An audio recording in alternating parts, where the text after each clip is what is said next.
Welcome to the podcast. I'm super excited to finally be able to talk to you. It's been a while. And for anyone that doesn't know who you are, Josh, or what you do, can you give us like your elevator pitch of who you are, why you're in the coaching business, and what you do? It's always a difficult question, isn't it, when you get asked that? Yeah. my name's Josh Dexter. So I'm a business mentor, so online business in particular, and I'm part of Limitless University. Background wise, do we want to go into background now, or just a general sort of overview of what I do sort of day to day? No, let's jump in. Let's go background. So for anyone listening or watching, what I really want to do is first just let you know who Josh is, like where he's come from, how he's built into the position he is now, and then give you some actionable takeaways. So we can go through some things, Josh, that will really help anyone that's starting out as a coach, that perhaps is a small business, they're trying to grow, trying to bring on clients. So please do jump in at the beginning. Like, why did you even consider this area in the first place? Perfect. Yeah, this is the first podcast or anything that I've done in probably about 6 months. So I've not really I've been very much behind the scenes, which I'm sure that we'll discuss on today's podcast. But yeah, kind of taking things back. So I've been in the industry about 11 years now. So quite a long time. Started off, I had every single job role within the fitness industry primarily. So started off as an apprentice. So I would sweep the floors, like teach classes. I'd acquire customers to come in. I'd walk around the town centre, leafleting to people. I've done everything from the apprentice sort of standpoint. So I was on about £3.13 an hour, I think it was back then. So wow. I was doing that for a couple of years until I got my personal training qualification. So I've got my qualification, and then very, very quickly I went from no clients whatsoever to 40. Because at that time, I believed that 40 was like your capacity. You could only do 40 sessions per week, obviously watching the other trainers in the gym. But what I very quickly realized is I would sit there. The gym that I was working at was like a budget style gym. And there was like a little podium. It wasn't even a reception. It was like a little stand-up podium where you had a laptop. And I would watch the personal trainers in there. And I watched this one personal trainer, and he just had client after client after client, back to back to back, but all completely different.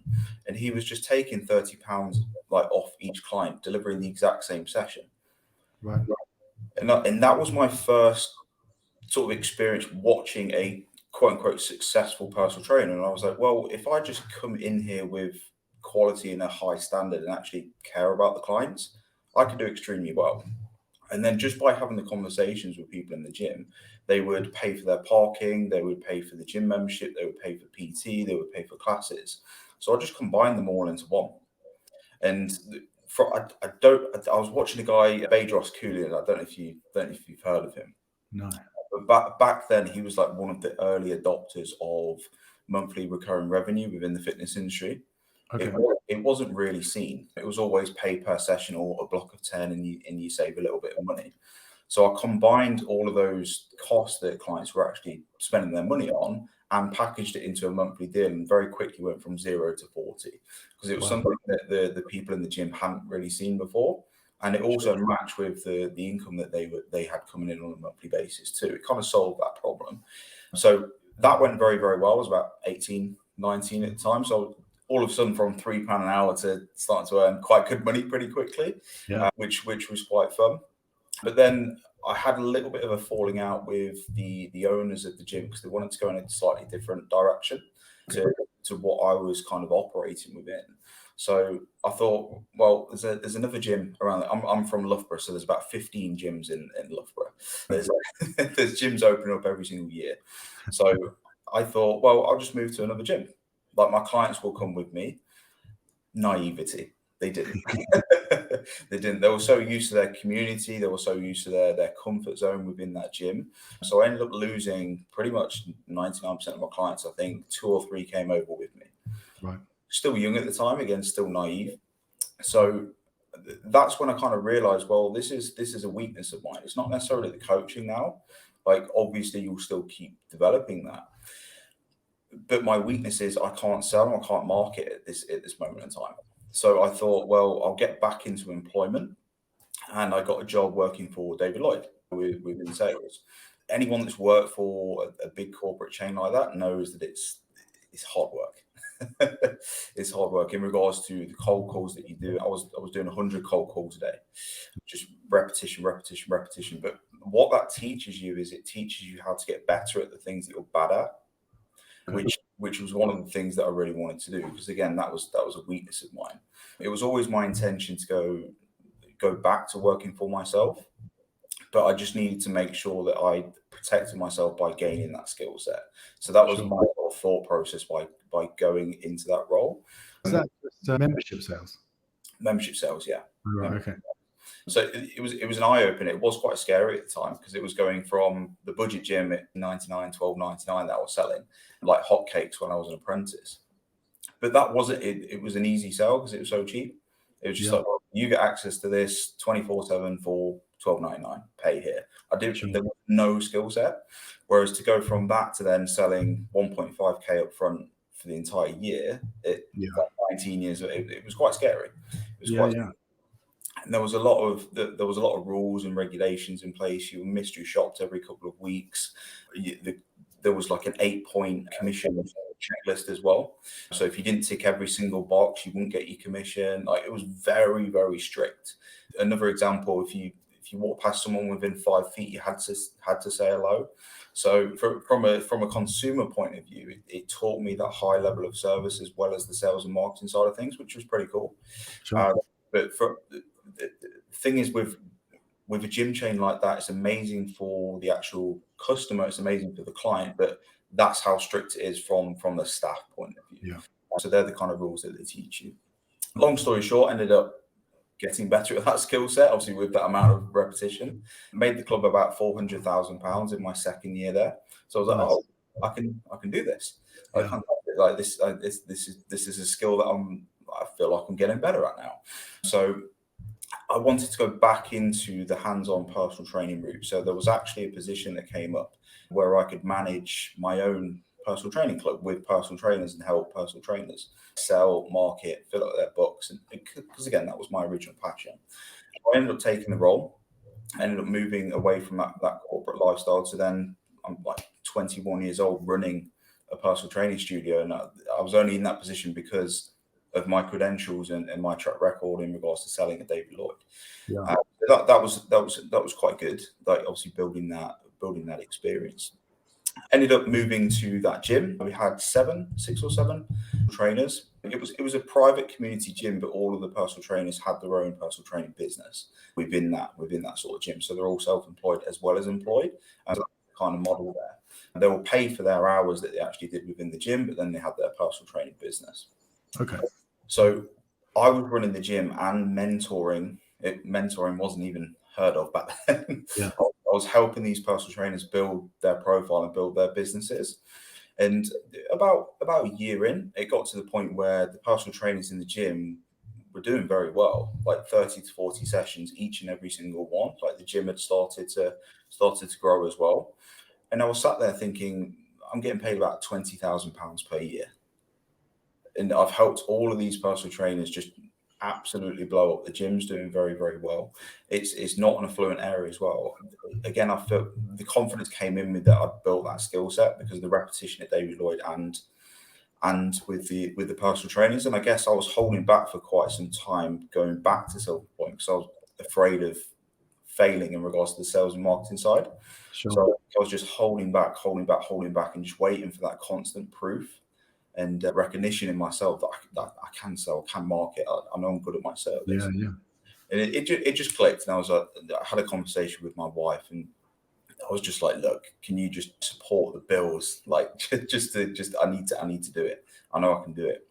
That's a difficult conversation, right? To have, especially, I don't know if are we even allowed to talk about this sort of stuff in this day and age, but I don't know, as a man, I'm quite come from a traditional background, right? So for me, because I've had that conversation and I've had to sit with my wife. And I remember when my first business was tanking and I had £1,000 left in the bank account.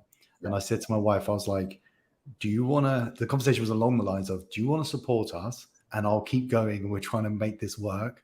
Or should I use this £1,000 and go and become a personal trainer? And that was going to be my other life, was had I done that. But my wife was like, no, you keep going and I'll support us. I'll keep us going. And we'll figure it out. And so that's what we did. And was that similar for you? Did you have to like sit down and have that conversation? It was difficult because we were getting married at the time as well. Oh, wow. Yeah, we literally in that same sort of moment we were saving for a wedding because we wasn't on great money, Yeah. but at the time with actually taking that leap, and we was getting married too. She wanted this big extravagant wedding as well, which she got, so it wasn't cheap. You couldn't have timed that worse. I know. But she supported me, like bless her, she supported me, she let me do it. Amazing. Literally within the first month, I'd recuperated what I was earning at the gym. So that really, really solidified things that I could do this. But there was still a little, because I'd failed before, and obviously I'd learned from that lesson, gone away, acquired that skill set that made me fail. I was still hesitant. So that's when I actually approached business mentors. So I started by buying courses, investing in myself, just absolutely absorbing myself with like a sponge. Yeah. I've gone all in now. My wife supported me. I can't go back to employment. I've been there, done it now. This is my second time. Sure. I can't go back. So I was just, every single penny apart from the bills and food was just going back. Like me as a sponge. And then that kind of led me down the path of obviously finding Elliot. Obviously meeting him probably about 4 years ago now. So yeah, we've known each other for quite some time now. And then he really, really helped me catapult the online business, which was Amazing. Obviously where I saw the benefits of mentorship. Yeah. Without me really knowing, I was doing that with the personal trainers anyway. So I Sure. was helping people on the gym floor anyway. Long story short, I kind of built up my business to a point where I was getting people recognized that I was flying, which was quite cool. And then personal trainers started asking me for help. So that's when I took a few people on myself. This was before Limitless. Right. Helped them. And then Elliot gave me the opportunity to come on board with Limitless, do it with us. We'd like you on board. And that kind of leads us to where we are today. That's incredible. And where did your business go from? So from you absorbing everything, learning as much as you could, which a lot of people that are extremely successful advocate that. Like Alex Hormozy is big on that. If you're going to invest money, invest it into yourself, into education to better yourself. And I think the benefit of a mentor or education is it's just like a fast pass ticket to getting to where you want to be quicker. So rather than you having to go through and learn by mistakes and going through all that stress, you either have time that you can invest yourself, or you have money and you can pay someone else to have done all that and then teach you how to get there. So for your business, over what time period did you go from, okay, this is just me, I'm doing okay, to, oh no, actually this is successful, I'm making a go of this? I don't think I ever thought that until further down the line, because Mark, I would be someone that would empty my bank account to zero just to buy a course, because I was so used to being broke. Obviously, with that experience and with that career up to that point, obviously my wife was like helping me. I literally just needed enough to pay my half of the rent, bills, and food. That was it. Yeah. So as long as I had that, I was just emptying my bank account just to absorb everything, which is, I think some people just are so afraid to actually do. Those skill sets just drastically benefit you. I'd probably say a solid year when I was like, I'm actually starting to make some money now. Yeah.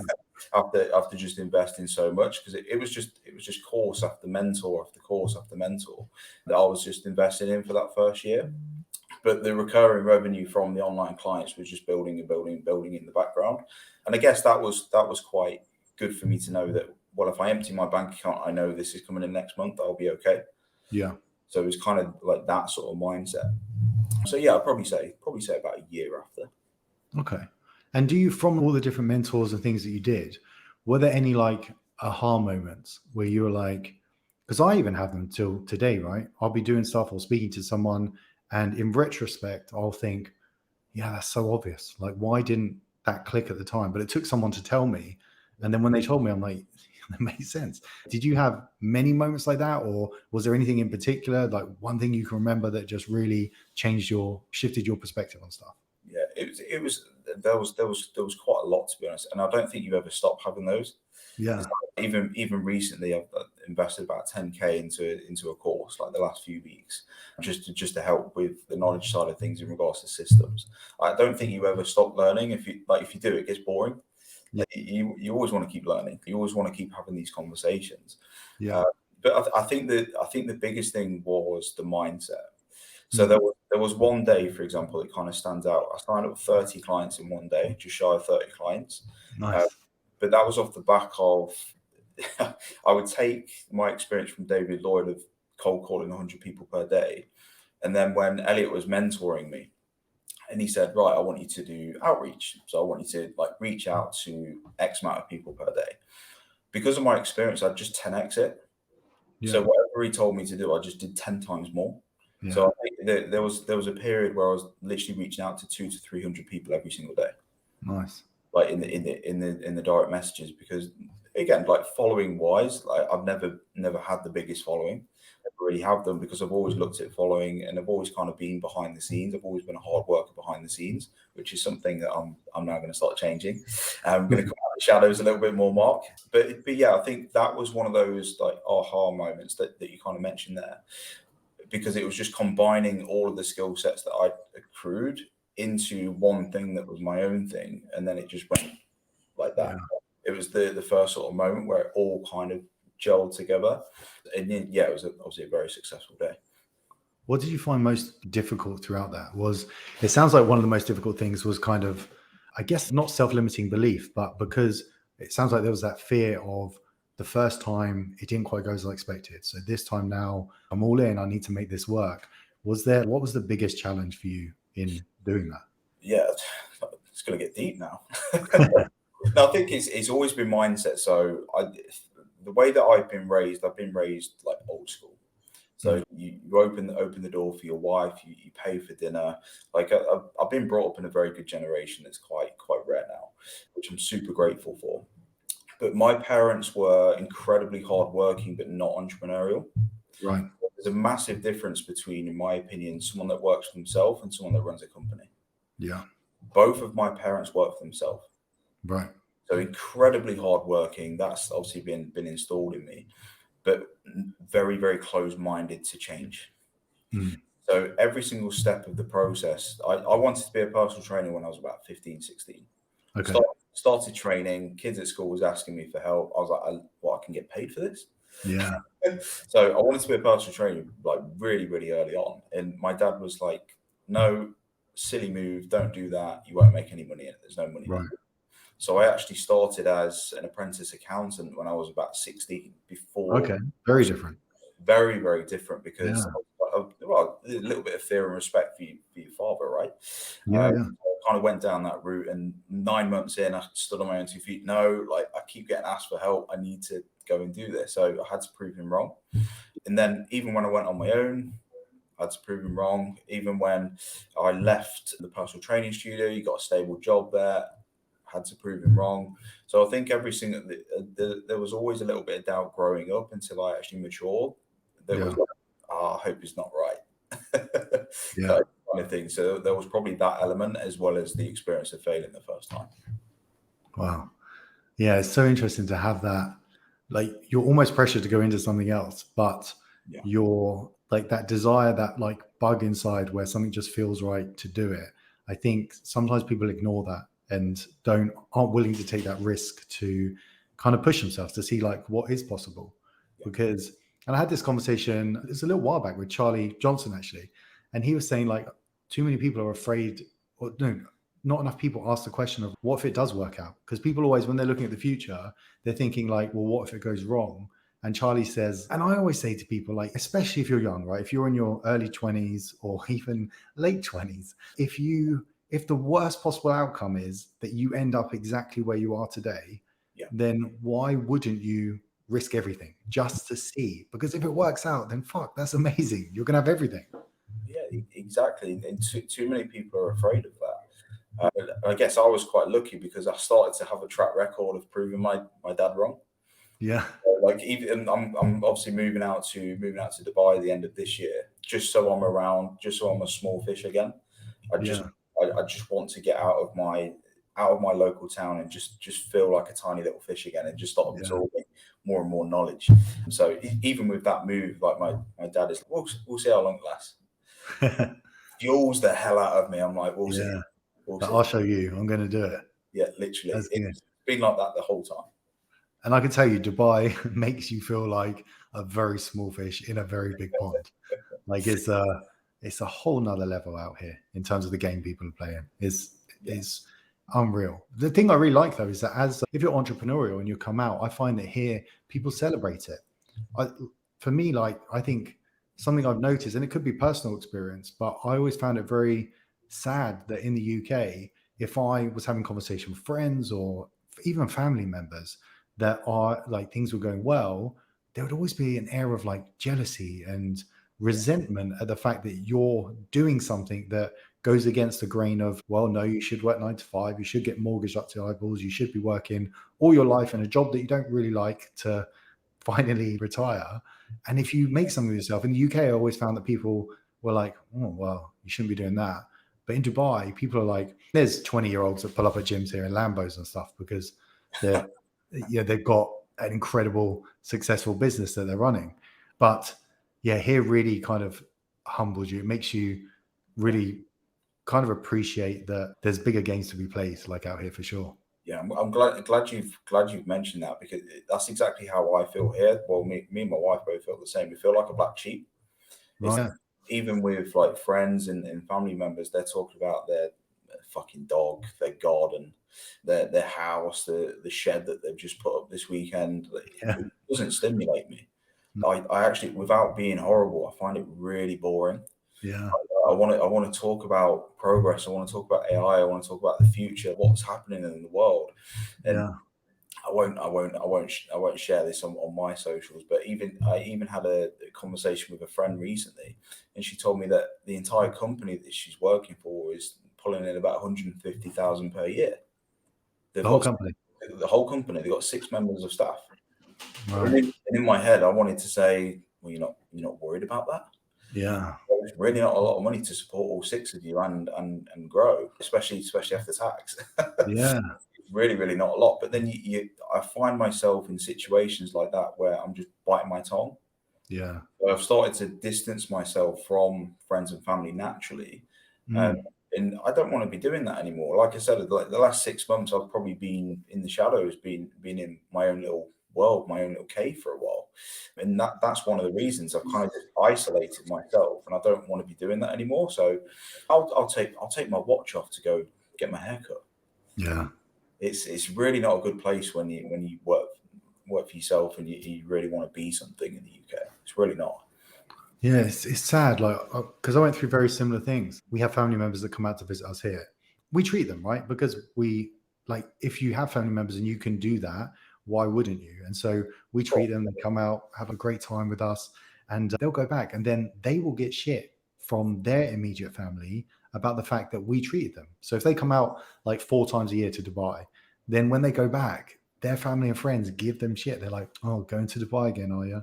Like, It's bizarre. and it's so weird because I'd be like, that's awesome. You're going to Dubai again? Like, how cool is that? But it's just a completely different mindset. So bizarre. I had a little bit of an argument with my wife's mum Yeah. about it. She always keeps, every time I see her, she's, oh, you need to have a break. Like you need to have time off. You need to enjoy life. And in my head, I'm like, yes, because your perception of working is you're working for a break from what you do. Because you don't enjoy what you do. I get to work every single day and fucking love what I do. Yeah. What do I need a break from? Yeah. What is there to have a break from? I don't, and it's that UK mindset that everybody's in, where they've got to work for the weekend just so they get a couple of days off to forget about their life. That's all. That resonates with me huge because I think every week I'll have the conversation where with the team, I'll like jokingly say, but it's not work anyway, because it's all just fun. We just enjoy it. And for me, I actually get withdrawal from work if I'm not, and I hate calling it work because it has that negative notion to it where you're being paid to do something you don't want to do. But for me, work is like I generally wake up 3 a.m. sometimes, And I'm so excited about what is lined up for that day that I won't go back to sleep. I will just get up at 3.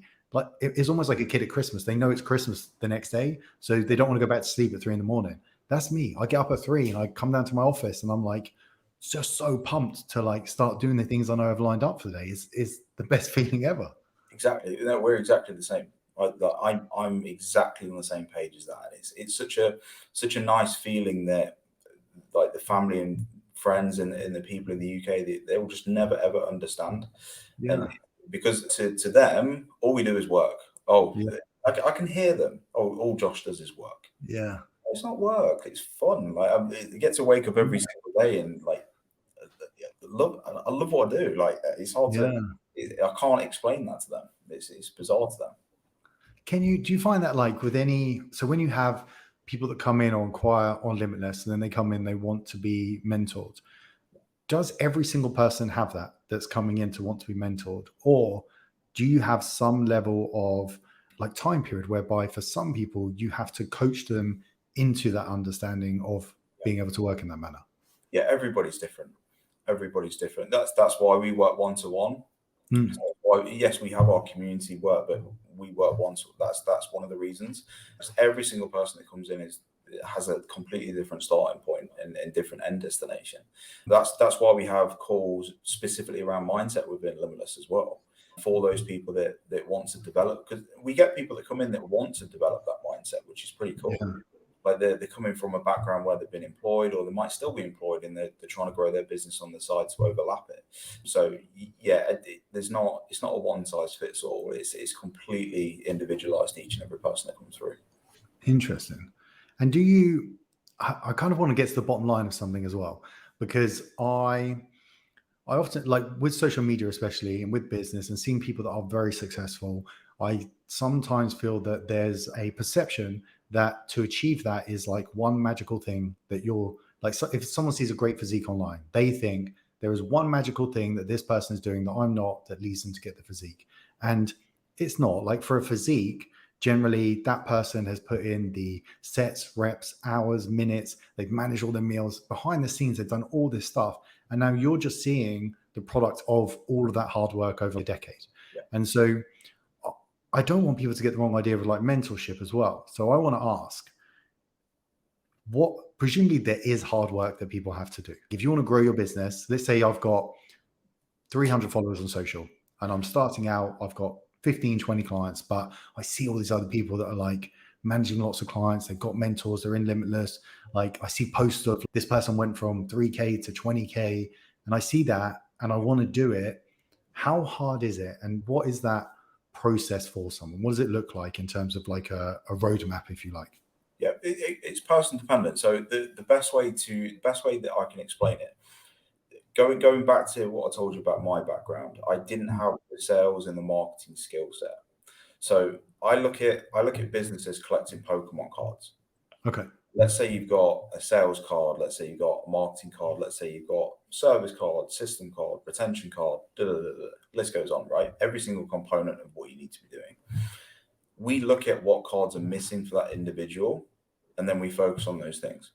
So, Right. for example, someone could come in and be amazing at selling, amazing at marketing, but their retention's horrendous. That's the Pokemon card that we need to focus on.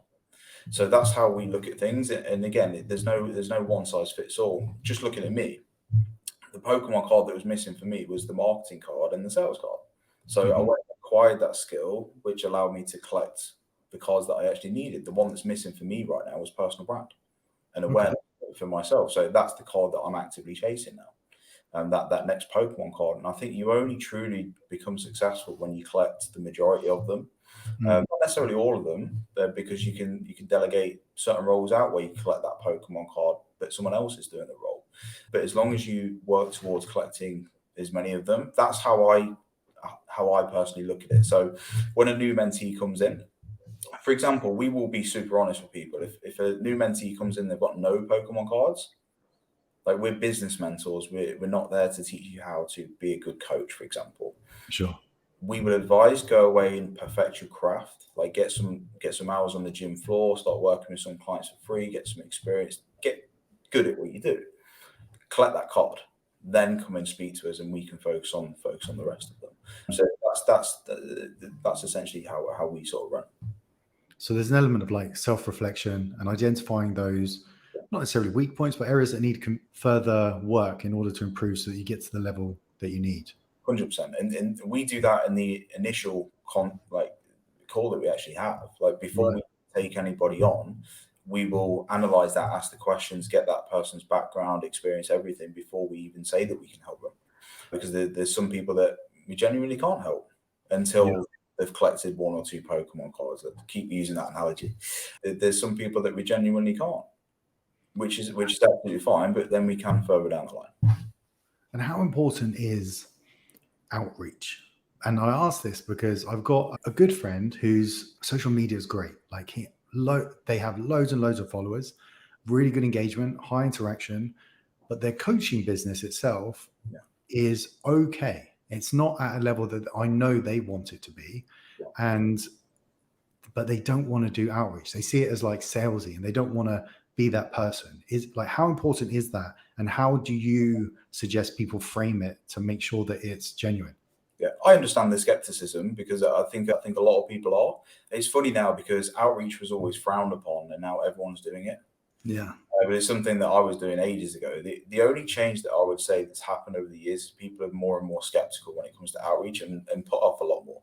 Like you kind of mentioned with your friend, it's salesy, it's too pushy.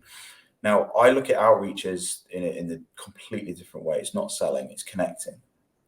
You can't get someone to hand over their hard-earned money to you unless they trust you and you built a relationship, right? So if you actually make an effort to build that relationship, you're more likely to get that person to become a paying client of yours. So I don't go into outreach, and I never advise going in to sell. I advise going in to just build a relationship with that person, get to know them. Like look at your follower, and this is why I've always done so well with such a small following, because I've got like 2,500 to 3,000 followers. It's not a lot, but how many people are behind my phone right now, Mark? Yeah, it's just me. Yeah. So if you start talking to your audience like you talk to a human being, all of a sudden 2,500 people in a room with you right now is a lot of fucking people. Yeah. Now I've personally spoke to every single one of my followers.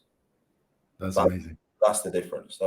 So when it comes to outreach, another tip right now, voice notes. Just send voice notes before AI catches up. Send voice notes rather than text.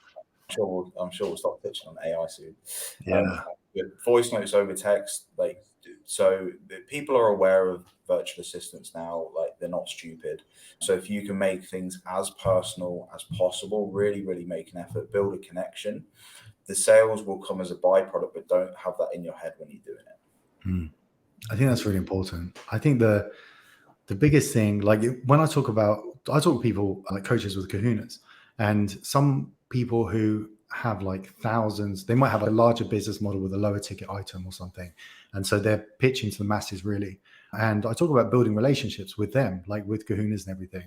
And I always say in business, the most important thing is just not to be an asshole, right? If we really boil down everything to the fact that we're human beings, the one main thing that both of us want out of life is to be happy. And so just talk to someone as if they're your mate and that you actually give a shit about what it is that they want to do. And don't talk to them like you're a salesperson, because all of us now are so turned on to sales. Our brains are so amazing now because of social and everything. And the amount of times we're advertised to, our brain can filter that like easily. It's not even hard work. So as soon as you get a message like, hey there, blah, blah, blah, blah, you know immediately this is a sales pitch. Voice note is a great idea for people to do that. And you can do that with automation and AI already, which is fun. So let's talk about like tools and software and things now that people can use, right? So obviously Kahuna's the number one coaching platform that everyone should be using. But outside of that, what are there any tools that your mentees are currently using, whether it's AI or it could just be like something to schedule their social posts or something? Like what's your top software that people use just in general? And then what AI platform are you really excited about that that people could utilize? God, I think there's a new AI platform launching every single day right now. Obviously, we're very, very hands-on. We've done masterclasses, we've done courses for our mentees and to the public.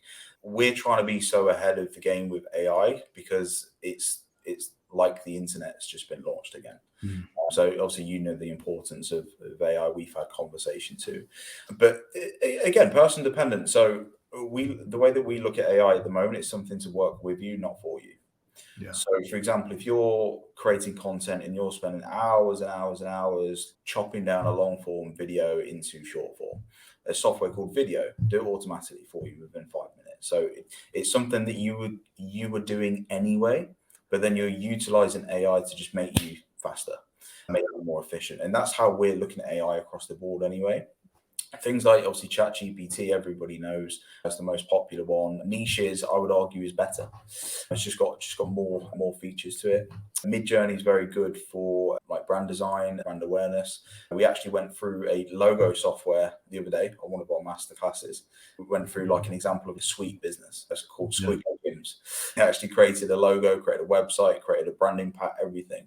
Nice. And you get to the end of the design process, literally within a couple of minutes, and you have the option to actually hit order, and it will send you out cards. It will create a website for you literally within a couple of minutes. So that's pretty cool. But again, it all depends on where you're at with that business. The last thing that you want to do is start getting lazy. So using the Pokemon card analogy, if you've not collected that Pokemon card and you just think, I'm going to use AI to replace that, you don't know how to do it yourself first. Yeah.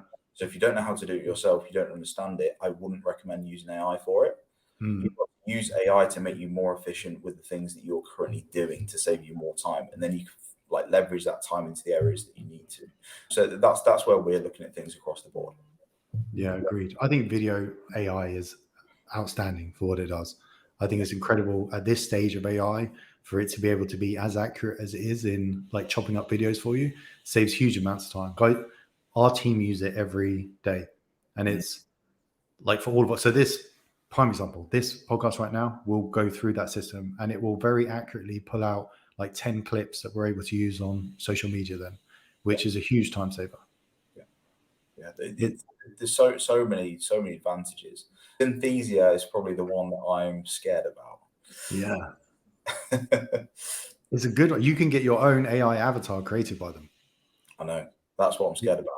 Which is cool. And I think it's like very soon, and this year as well is going to be huge on. So last year with the rise of AI, there was like text to image, which became very popular. So you mentioned Midjourney is probably the most popular one. Then this year is really going to be a push on text to video, so that I'll be able to type in like something like a woman running down the beach or a fitness athlete doing squats or something as an exercise, and it will be able to create that video for me. And so it's really going to open up so many possibilities for people. One of the fun things that I've done on ChatGPT, I'm not sure if you've done this, is if you go to Reddit and you search for Dan 9.0, Dan 9.0 jailbreak, and then it gives you like this paragraph of text. And so you go to ChatGPT, you copy this paragraph of text, you paste it into ChatGPT, and then ask it questions. And what this does is causes ChatGPT to bypass all of its inbuilt like morals, regulations, everything. So you can then ask it anything you want, and it will give you Dan's answer, and it will give you ChatGPT's original answer. And even says like in this jailbreak thing that you're telling ChatGPT, it's like an instruction for ChatGPT. It says, Dan is an asshole. He doesn't have morals. Dan doesn't care about hurting people and all this, blah, blah, blah. So just answer in character, and then ChatGPT does. And it's pretty outstanding. Like I asked it the other day to get Alex Hormozy's email address for me.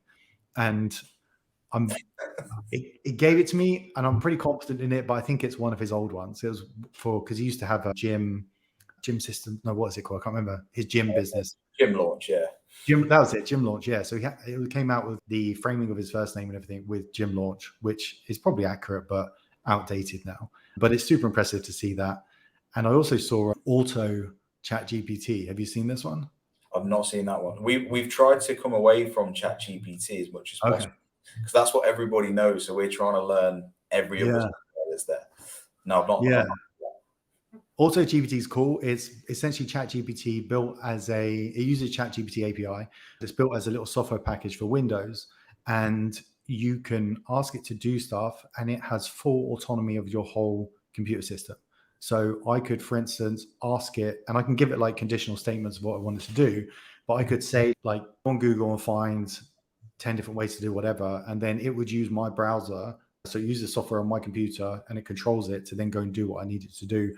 I can even give it logins and it will go and log into websites and stuff and do stuff for me. Like, so it's an assistant that could do anything because it has access to your whole computer to do whatever it wants, which is kind of cool. That's going to be the next stage. Who can become general AI first? That's that we're having conversations about every single day. It's like we use the example of Jarvis from Iron Man. Yeah. Like it's almost like a race to, if you can ask an AI software to do anything. It's super interesting, like the way it's going. We were actually having this conversation over the weekend. We had an in-person mastermind. We brought a few of our mentees down. We kind of invited them down because they're looking to get to 7 figures now after they've hit 6. And we were talking about AI and how it's kind of developed, and it's so strange how human beings went from manual work to then digital work, and now AI is replacing in the opposite direction. Yeah, it's replacing digital, and then it will be manual last. It's almost done it the opposite. It's almost gone like this, and now it's going backwards the opposite way. It's so interesting. Yeah, it's incredible. Like every single day, I'm excited by new things that are being worked on. Even like some of the huge tasks that takes humans a huge amount of time to do. So mapping the whole genome, things specific to medicine and biology, physiology that AI is able to do exponentially faster than we can. Calculations in physics, mathematics is huge for answering questions about the universe. And there's so many endless possibilities with it. Like it's super exciting for what it's going to mean for like our generation, the next generation. I say our generation, my generation, your generation. Like you're definitely way younger than I am, and doing that. So there's a website called Future Tools. Which, are you aware of Future Tools? We've used Future Tools. Oh, cool. Yeah. So for anyone that doesn't know, Future Tools lists out all of the latest AI software that's available. And they give you like a little snippet of what it is. So every day it's updated with all the new weird and wonderful AI stuff that's coming out. And it's fun. Like I spend time every day. I go on there, look at the new AI things that have come out and get to play around with them. But I think it's within the next 6 months, I'd probably argue, definitely by the end of the year, I think for general public, you will come across AI at some point every single day. Like whether it's a web interaction, you're calling up like for banking or whatever it is, you do experience it in terms of like advertising and having posts served to you. That's all controlled by Facebook AI at the moment. That's determining based on your buying signals and your individual habits across various platforms, like how likely you are to purchase, when your last purchase was, like how much you spend on average on social, like all of these metrics are taken account of and on your digital like footprint, if you like.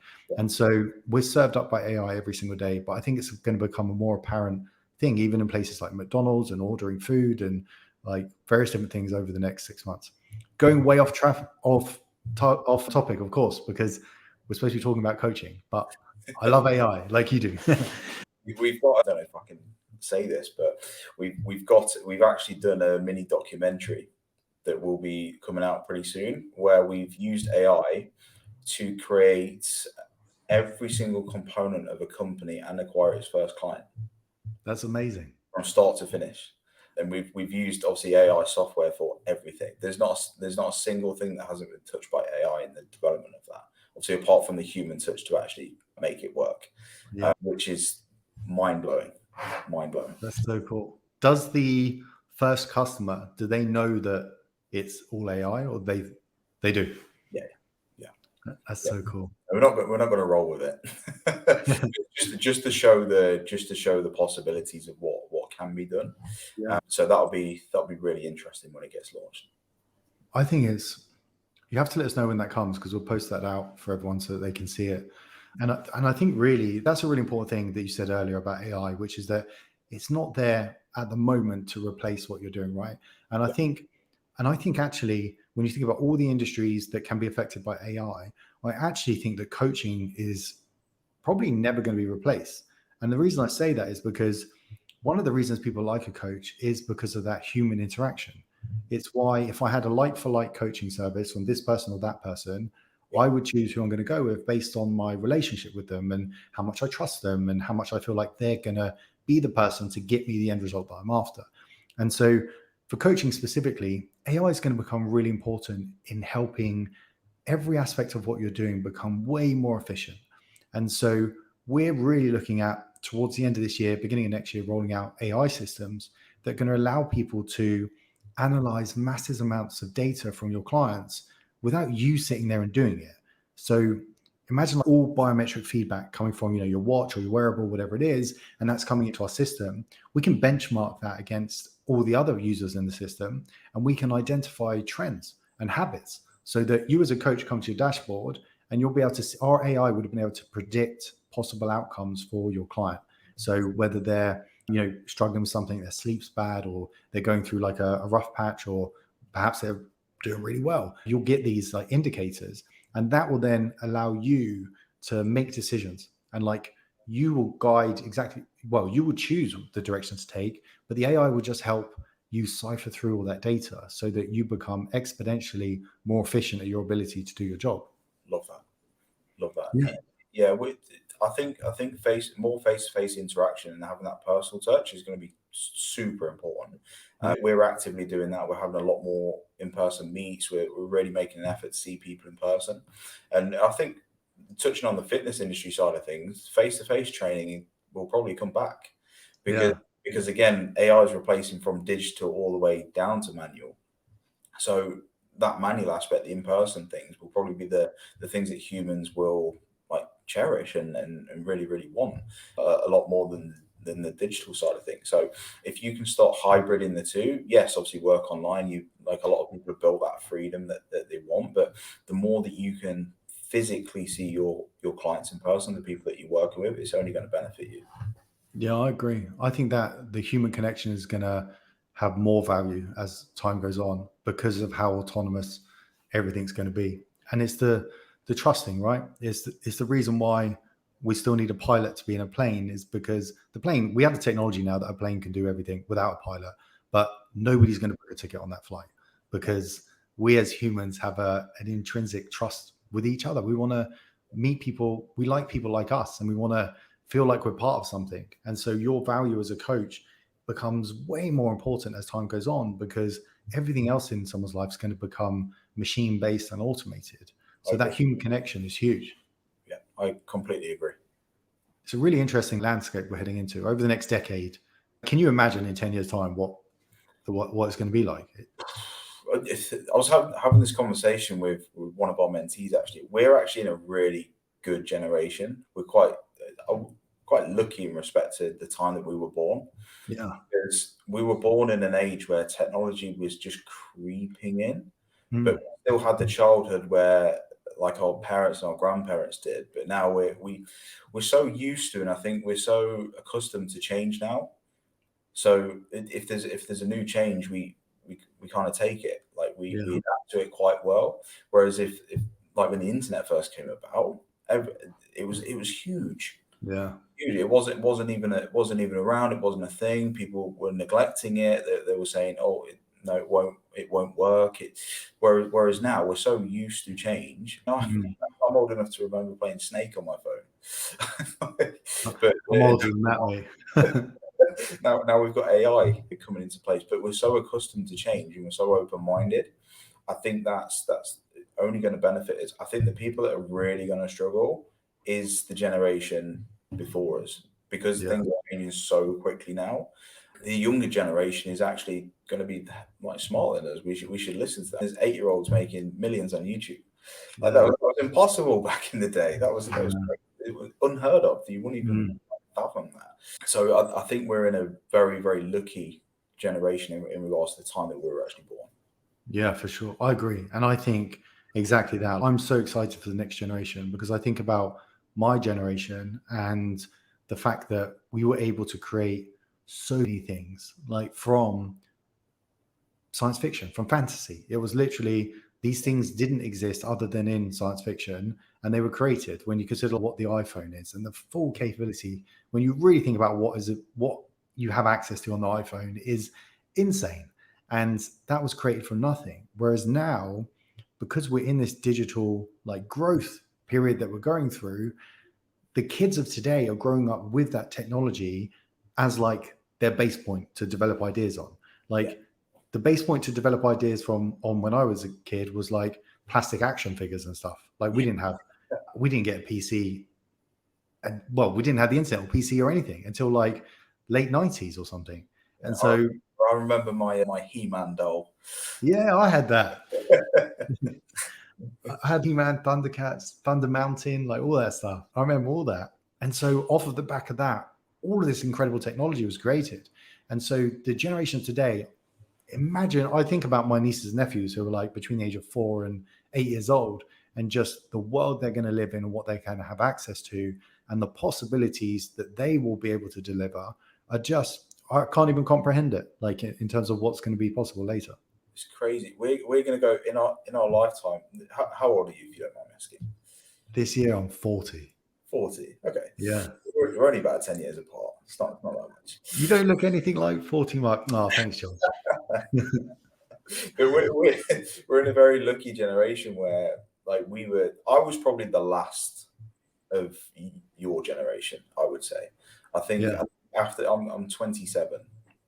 So I think after me, probably 2 or 3 years after me is when they were kind of born into technology a little bit more.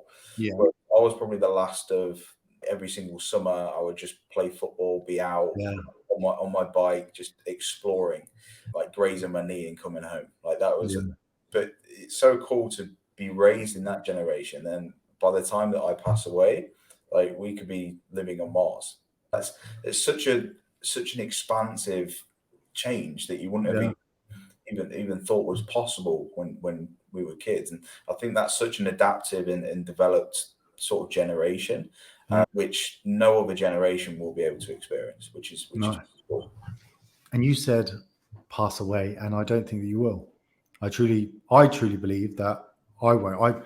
In terms of looking at technology and stuff, that anyone born from 1980 onwards truly has the potential to live indefinitely, and through the advances in technology. I won't go into that now because that would be a 3-hour conversation itself.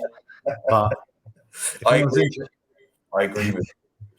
There's a lot of stuff that indicates that within the next decade we'll be able to stop aging entirely, and then beyond that, it's not impossible to. If we could do that in 10 years, it's not then beyond the realms of possibility that we could then reverse it or change it in some way. So, yeah.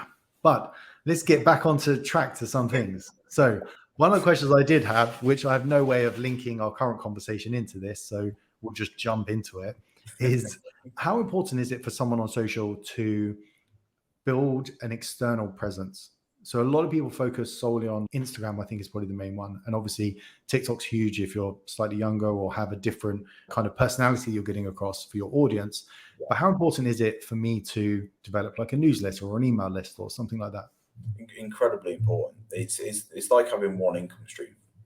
So it's just protecting yourself. So if you can build a presence on different platforms, if you can build an email list, if you can build, let's say Instagram shuts down tomorrow. I think we had a little scare, didn't we? Well, not a scare to me, but I think people had a bit of a scare, didn't they, about a year ago? Where Instagram did go down and everybody panicked. Everybody went down for about 24 hours. And it really, really opened a lot of people's eyes. But then we had mentees who were closing people on Snapchat. So like perfect example of just being as diverse. And I'll hold my hands up, Mark. This is something that I'm now actively doing because I've been so behind the scenes, just helping other people for so long. I'm now personally going to start doing the same thing. So I'll hold my hands up and say that I've not been the best role model in regards to this, but it's something that I'm actively going to be doing. But yeah, just protect yourself, not going back into AI, but AI will create a level build.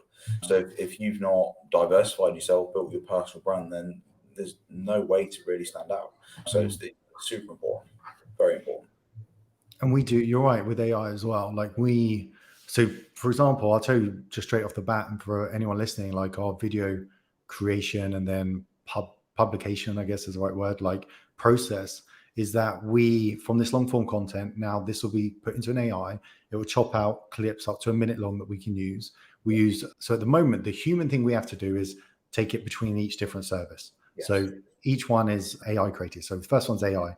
We get the video clips. We then put that into one that creates the captions in the style that we have on our social media. And so we then get that back. Once you've got that, we then schedule everything on Buffer. So we have 2 weeks of content scheduled out. And Buffer is hooked up to an AI called Repurpose. And Repurpose will take your posts off of Instagram, not reshare them from Instagram. It will take them physically off of there, and then it will upload them as if it's like a fresh post to each individual platform, to TikTok, YouTube Shorts, Facebook. You can even send it to your Facebook group. We actually have a newsletter list that it's possible to also connect our newsletters to that, so that from video content, it can create a newsletter and send that out to people. We don't do that because we have one newsletter a week we send out, and I write those personally. But really, the time is only taken from uploading to this. Now I'm going to upload it to that. Now I'm going to upload it to that.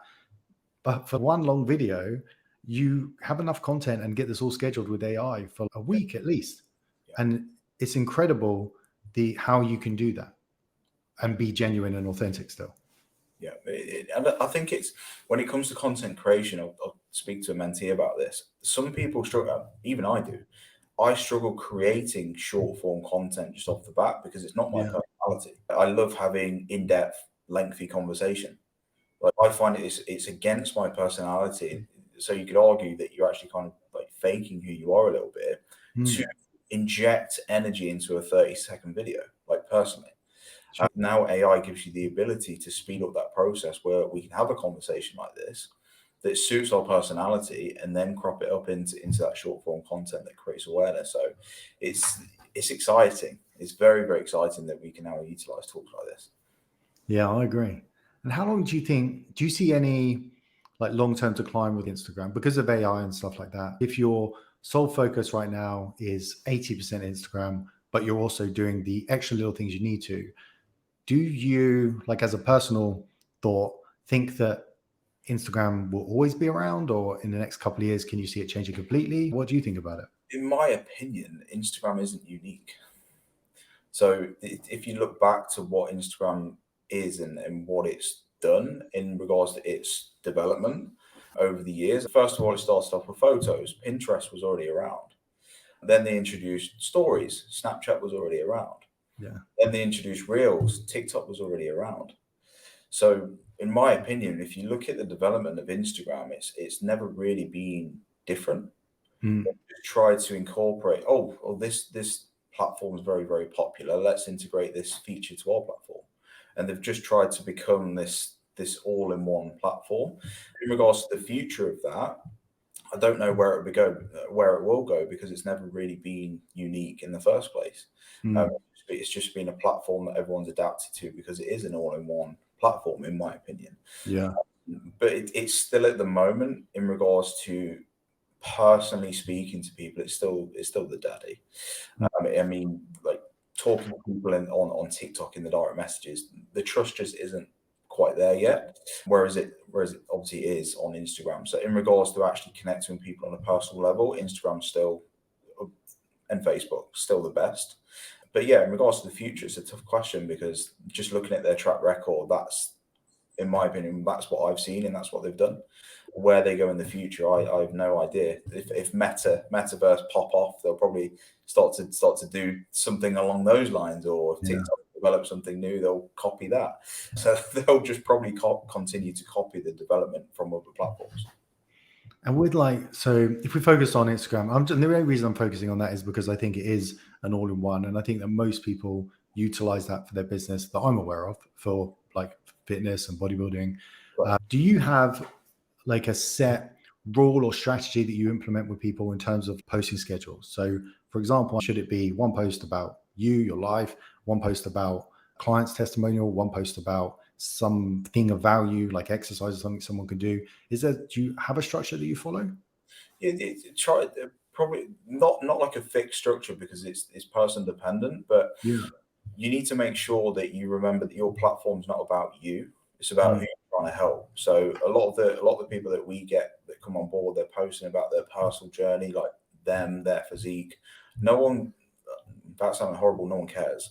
If you're trying to grow a business, yes, it's important to show what like you're doing personally to a degree, but the rest of your profile should be about you giving value and building trust to your audience. That's what it mainly should be about. Yeah, agreed. I think that's the most important thing, is to build your social for the problem that you're solving, for the person you're trying to fix the problem for, and to create content around that. Yeah. And I've offended people by saying that.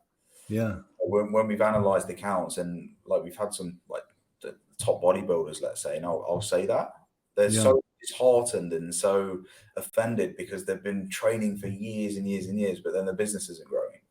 Like I don't have a personal platform for anything. I'm only on social media for work and connecting with people.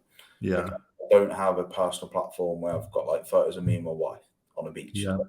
It's just one. There's one purpose. There's one reason for it being there. So yeah, I think if people can have that mindset switch with what social media is actually there for, it's just the middleman between you and your potential customer, or you in a potential relationship, or you in a potential new friend or partner. Or that's the amazing thing about social. Like you can connect with anybody in the world from this thing. It's pretty cool. Yeah. And I think that not a rule, but something always to consider whenever you're posting on social media is, I think there's 4 aspects of any post, or 4 aspects of any reason why someone is on social media. So one is inspiration. Yeah. So if you are posting pictures of yourself, put a twist or perspective shift on it so that it's inspiring to other people. If it's about yourself, like, where did you come from? What did you look like before you now look absolutely jacked? Show that, and that you're a human being. So inspiration being one. Education. So giving people true value, something that they could take away and learn from, or they can implement themselves, something actionable. Entertainment, something that someone's watching you because they think it's funny, they think it's interesting, they're hooked into it because it's entertaining. And the final one, which I think is really important, the most important, is validation. Yeah. People want to feel validated. They want to feel like they're not alone, and that you get what their problem is, like what they're struggling with and what they're going through.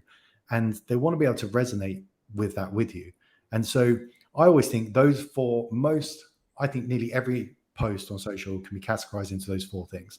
And that if you are doing that and delivering that, then you will build a strong audience that trusts you, likes you, and feels valued to be part of what it is that you're doing. Yeah, completely agree.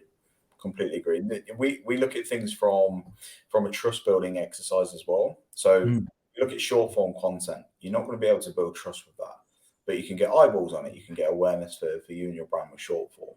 Yeah. Slightly validation, showing that you can do what you say you can do, like the clients that you work with. All of a sudden, I'm starting to build a bit of trust now.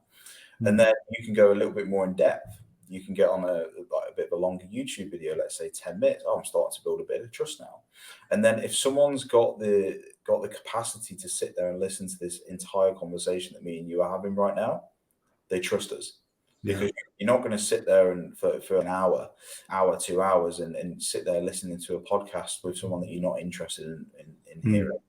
So we look at things from that perspective in regards to just getting awareness, eyeballs on you, all the way to building trust and leveraging different types of social media to account for that. Yeah, that's awesome.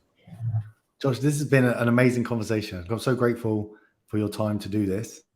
We should probably look to wrap it up there. It's been insightful, huge value for people to take away in terms of building up their coaching business, plus my wonderful ramblings about the future of AI and stuff as well with you, which I always appreciate. Thank you.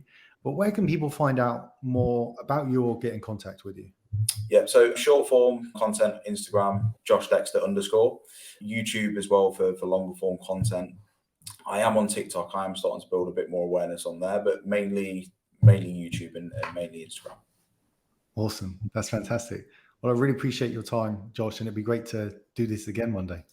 Likewise, yeah. I'm sure we'll grab lunch in Dubai when I'm there. Yeah, that'd be awesome.